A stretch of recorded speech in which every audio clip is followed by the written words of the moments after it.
Hey guys, welcome back to another video this week, and this one is kind of special because it's another reaction which I'm doing now. Yeah, I'm going to be starting doing a lot more than recently, but this one's not a video one. This is a cast reaction to something I have been very excited about for a while. So, and it has something to do with this. Yeah. Okay. So, if anyone's a fan of this, you sort of know what I'm getting at. Basically, I have been a massive fan of Neil Gaiman's The Sandman for years. You know. I'm continuously buying the books and reading the original stuff. I listen to the Audible drama, and I'm excited there's 2 more seasons about them. But the fact is, when I heard ages ago that there was going to be an actual Netflix TV show about this, I was so excited and a little bit curious about the cast, you know, because Neil Gaiman said that he was going to sort of like modernize it a little bit, you know, which I get, you know, to sort of fit into modern times, which also meant he's going to have to redo a couple things. And one of the things he said was he was going to change certain bits of the cast, i.e. like some genders might be swapped, yeah, that sort of thing. You know, because like I think he said that there might be the case where the main character Dream might be female, which tells me, okay, that'd be interesting. But yeah, never mind that. Never about my thoughts. So I am going to give you a sort of minor reaction going through, because he did this like a week ago, and I couldn't like show it to you immediately because I had a reaction that day.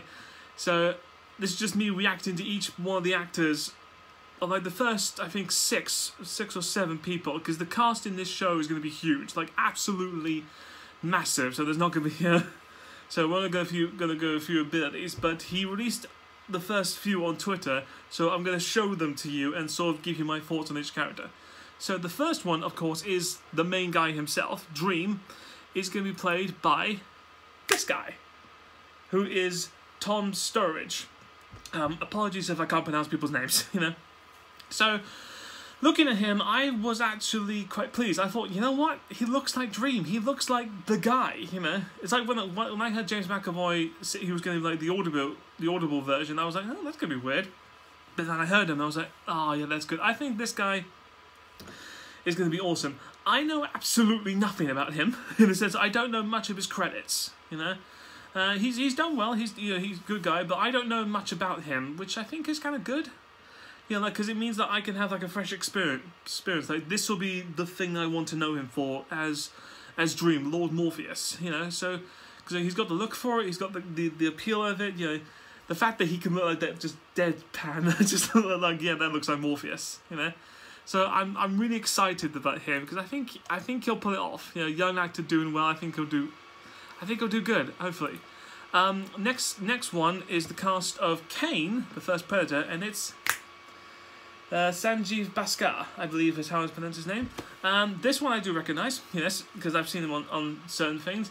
This one I'm excited about because I think he's good. He can pull off a good Kane, because Kane is sort of like menacing and, you know, a bit creepy, but you're sort of like, you know, in a sort of like I don't know how to describe it, like a fun-loving way. Like, you know, you'll know he's a murderer, but it's like, oh, you know, he's funny to look at. It's that kind of thing. I think he can really pull it off. I think he's good. I think he's going to be really good at it, you know, especially when he has to go up against Morpheus, you know, because he has to not up against, but when they're both in the same scenes, I think they'll really play off each other.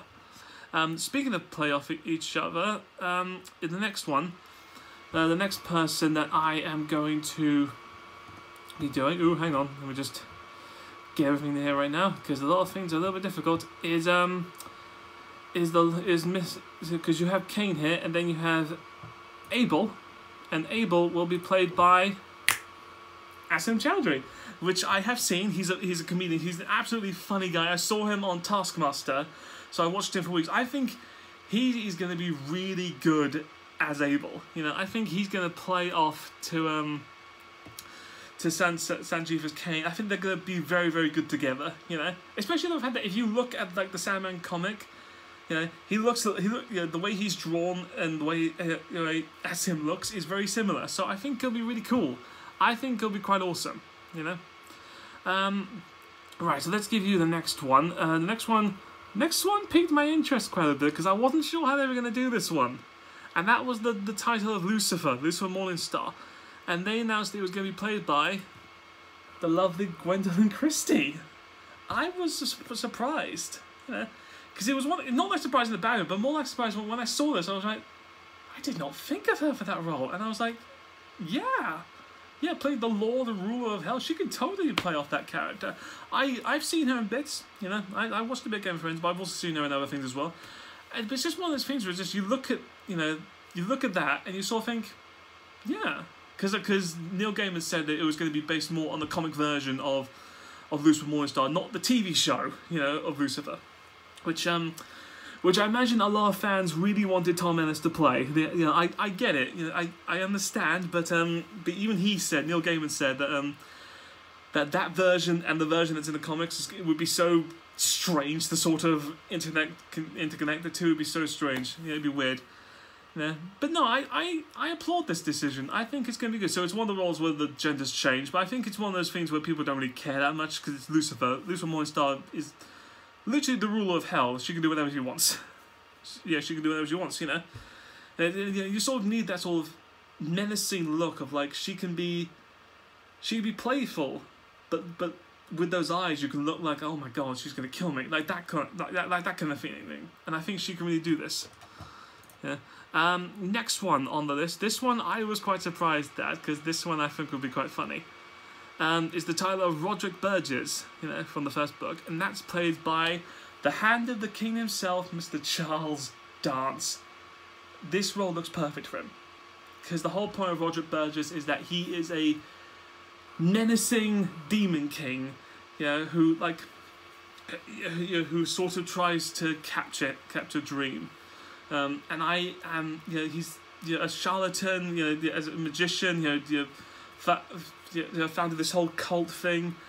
I think the role is perfect for him because he can play that, you know, he can play menacing. You've seen that in Game of Thrones, you know, just he can play that kind of a guy where he's like he's menacing and has the tone of just like, you know, of like you don't want to mess with him, you know.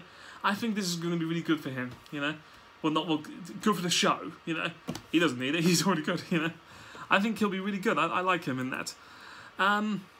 Next one. This one I was so curious how they're going to do this one because this one is a very difficult character to do, and this is the Corinthian, who will be played by Boyd Holbrook, which, if you recognise him, and I do, he played Dominic Pierce, I think, in Logan, you know, the Wolverine movie. Because the role of the Corinthian, yeah, because the whole point is that he's a nightmare, that he's the embodiment of darkness and evil. Well, you know, like he's someone who just sort of reflects humanity's darkness back onto them. So you sort of want him to be like a menacing character, just to be like, oh god, you know, like you when you see him, you get a chill. Look at him, just like, okay, that's gonna be weird. But you know, looking at him, especially like if you remember him in Logan, like him with the glasses, you can picture it, and then I think you'll understand of like this role will be good. Yeah, I think he'll play the Corinthian incredibly well. I'll be curious how they do the eyes, you know, because the eyes will be a bit weird, you know. I mean, Netflix has money, but you know, it's one of those things I'm always curious about this. The Sandman, you know, Neil Gaiman's stuff is very outlandish and weird. If they can pull a lot of this off without like going cheap on them, I'll be impressed. And I believe the final, is it the final one? I believe it is. Yes, the final person of the cast that Neil Gaiman managed to post out, which is another gender swap, is the role of Lucian, the librarian of the Dreaming, who has now become Lucian, and that is by, I apologise for the name, Vivian Akchenpong. Again, apologies, you know, I couldn't do it, you know. But this one, I've been hearing people have been a little bit curious about why she was cast, and people are thinking like, oh my god, you know, like they changed another person to a woman. Personally, this one, I don't mind. I think this one's good, you know, because the whole point of the librarian is that librarian's a badass, you know, in the sense that the one in charge of, sort of semi in charge of the Dreamer until Dream comes back, you know. Yeah, but I think it's one of those weird things where just the role in the book is kind of small, you know, that I don't know how much they're going to do, I don't know how much they're going to change, but I'm still excited. I think she'll be good. I think she'll be really good. Yeah, so that here is all of them in all their glory. Like I said, this is a big cast, so this is like the first 7 You know, there's going to be like about like 50 or 100 people in this. It's so strange, because because there's so many people. Because I think what they're going to do is that they're going to do book 1 as like the first season, the first series, and even because it's Preludes and Nocturnes, I believe, is the first one, which is an amazing thing. Because I think everyone has said that like that the Sandman should be a TV show. It should be that. But the thing, it's the cast in the first book is so huge. I mean, you've got so many people in it. We still haven't figured out who Death will be. We still haven't figured out who who John Constantine will be. I keep hearing that Taron Egerton is in line to it, and I'm really excited if he will be, because he was also John Constantine in the Audible series. We got Martian Manhunter, who's also in it. We got Scott Free. We got Dr. Destiny. Like there's so many people I'm excited about in this cast, because we're not the first 7 is good, but we're not done yet. So, like I said, here's the first 7 of this amazing cast of this show. I'm gonna still do more, because this isn't gonna be over. As soon as more pop up, I'll do another video. But yeah, guys, this is the cast, and I'm so excited to sort of, have this journey with you in terms of reacting to this. So, yeah, that's it for this video, guys. Thank you so much for watching, and I will see you guys later with more reactions, more videos, more anything. I'll see you guys next time. Bye.